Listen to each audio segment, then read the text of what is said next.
In this episode, I'll be showing you how to create the perfect hair stroke and also my 4 guiding principles to how to create the cleanest and tidiest brows and also the natural and fluffiest as well. So I'm so excited to be putting it all together for you so we can start getting creative.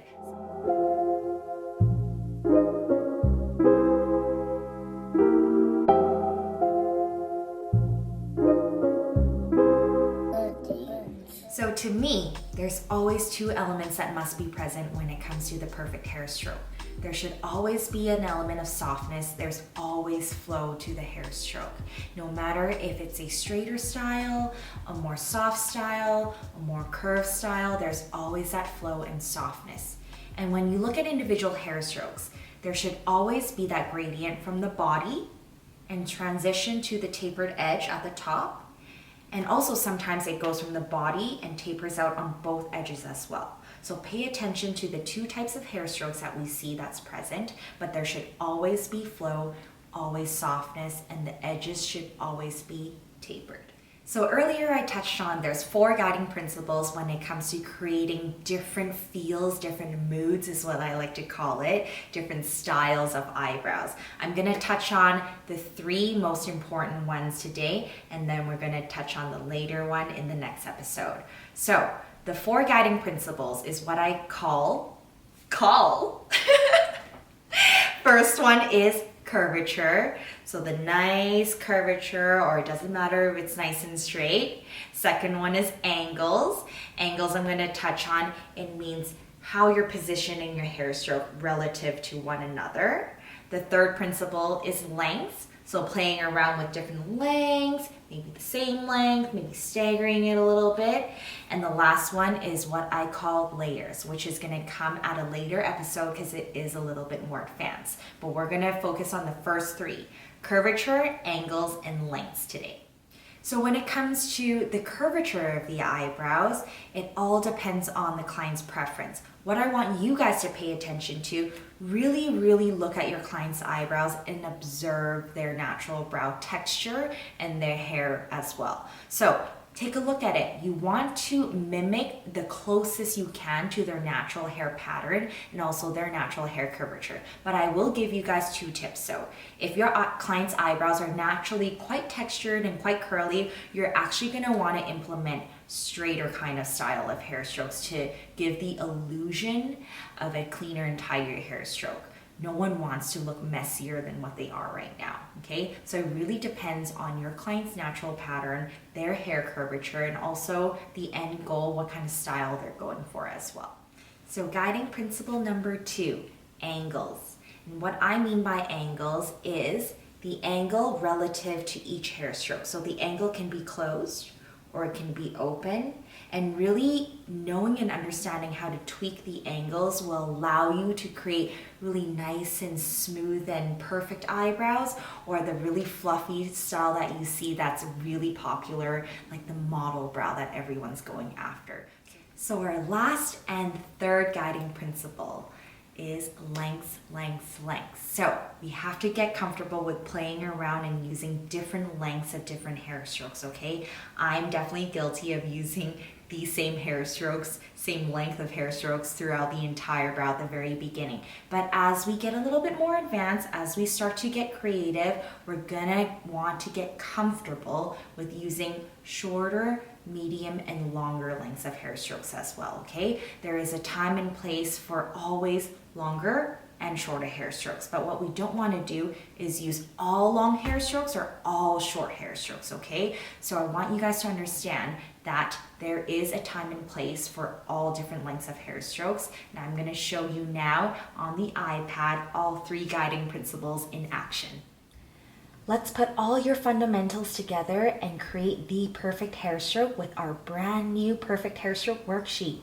I'm going to take you through how to make single hair strokes using different angles, different curvatures, and I've also designed some different brow shapes for us to start shading in. So this time we're going to go back into our brush library here. Instead of inking, we're going to start with sketching. With hair strokes, I want you to select the HB pencil, and for shading, I want you to select shading graphite. Let's get started. The perfect hair stroke. Like I mentioned earlier, there's always that element of flow and softness no matter what kind of hair stroke you're doing. Let's pay attention to the body. The body is always going to be fuller, and then as it gets to the tails, it will taper off. So let's take a look at these 3 different styles of hair strokes here. So the 2 that we most often see, this one here, we have the body that's a little bit fuller towards the bottom and it tapers out towards the ends.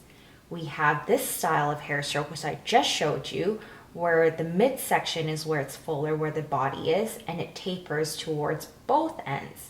What we don't want to see, and don't worry guys, we're all gonna make these kind of mistakes in hair strokes where it's blunt and we've lost that flow and softness. So these 2 is what we're aiming for. We're not gonna be wanting to create this style of hair strokes. Guiding principle number 1, curvatures.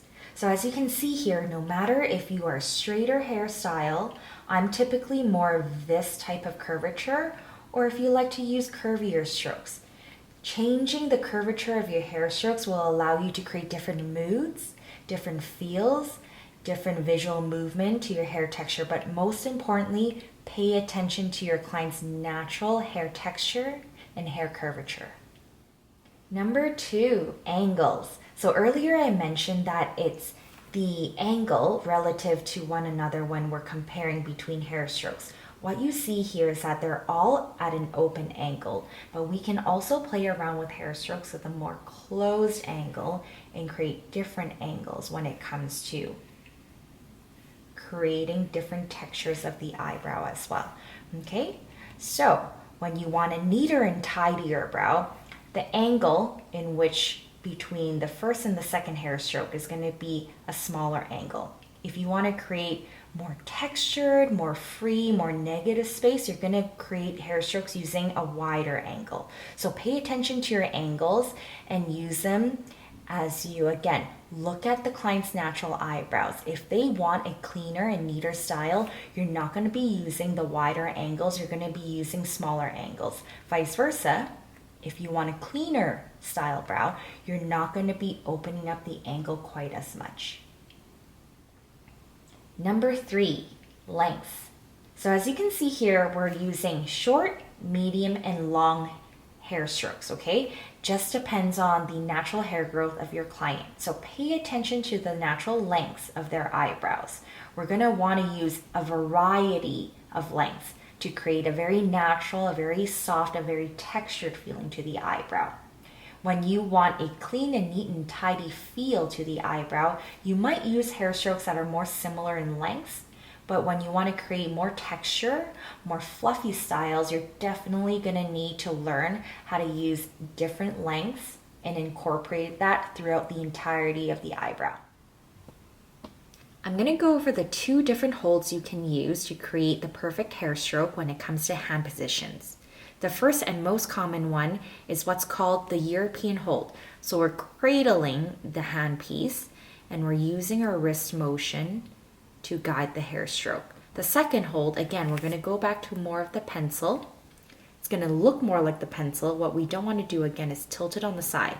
Make sure the entry point is always perpendicular against the hair stroke, and we're working in this motion. The reason I want you guys to be practicing with the HB pencil option is that it really shows you your inconsistencies with pressure.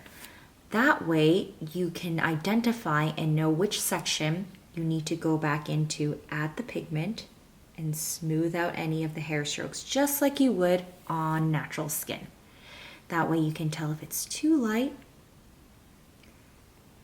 if you're inconsistent in pressure, which you can see here, or if you're just right.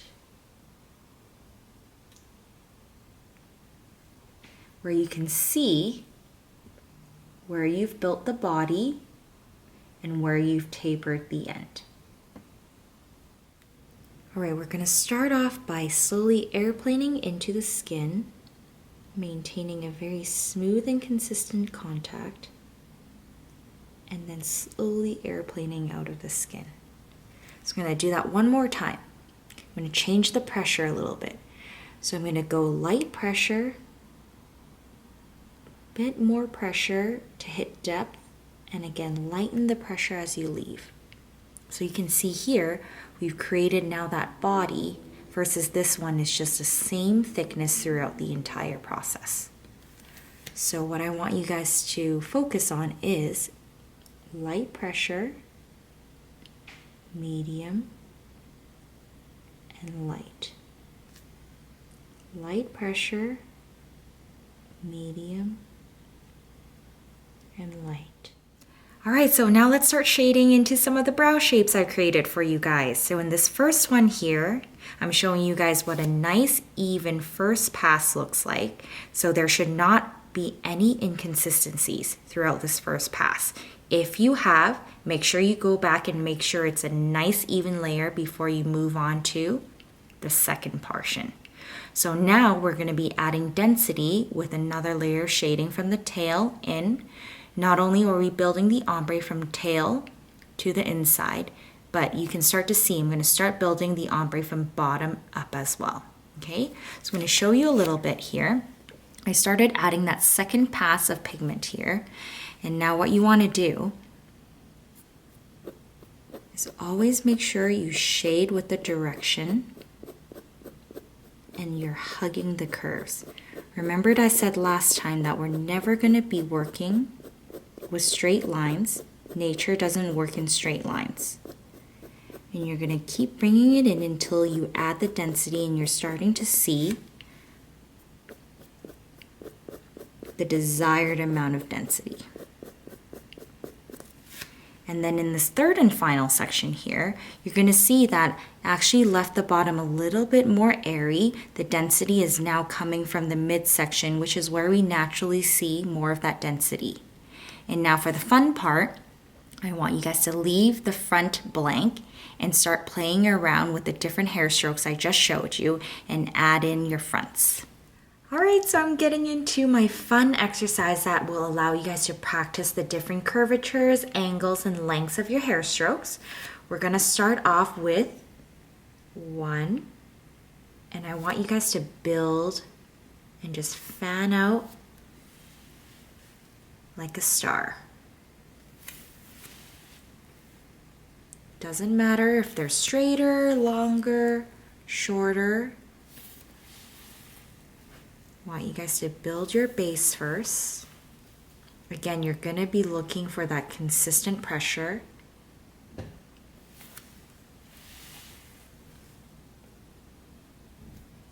Throughout the entirety of the hair strokes. Once you have your base, now we can get creative. So this will be your base. Now I want you guys to go back in between all of these angles and start creating your own. You can create an open angle. You can start creating closed angles. You can add shorter strokes, longer strokes. Start playing around with connecting them as you wish. So you can kind of sprout each little hair stroke away from one another. So I want to see you guys get creative with this, okay? I want you guys to create your stars, your rays of sunshine, post it, tag me. Honestly, this has helped my students so much when understanding how to connect hair strokes and how to start creating different textures. You are my sunshine, my only sunshine. Thank you guys. You guys honestly have been my sunshine. So I can't wait for you guys to start creating your rays and your sunshine and your stars and show me. I want you guys to show me the different curvatures, the different angles, and the different lengths. Okay, so show me those sunshine rays, okay? Thank you so much. You guys honestly have sparked such a passion in Lance and I to create these videos for you guys. So we want to know truly your honest thoughts. So make sure you subscribe, you hit the like button, and also comment below and let us know what else you want to see. And I'll see you at the next one.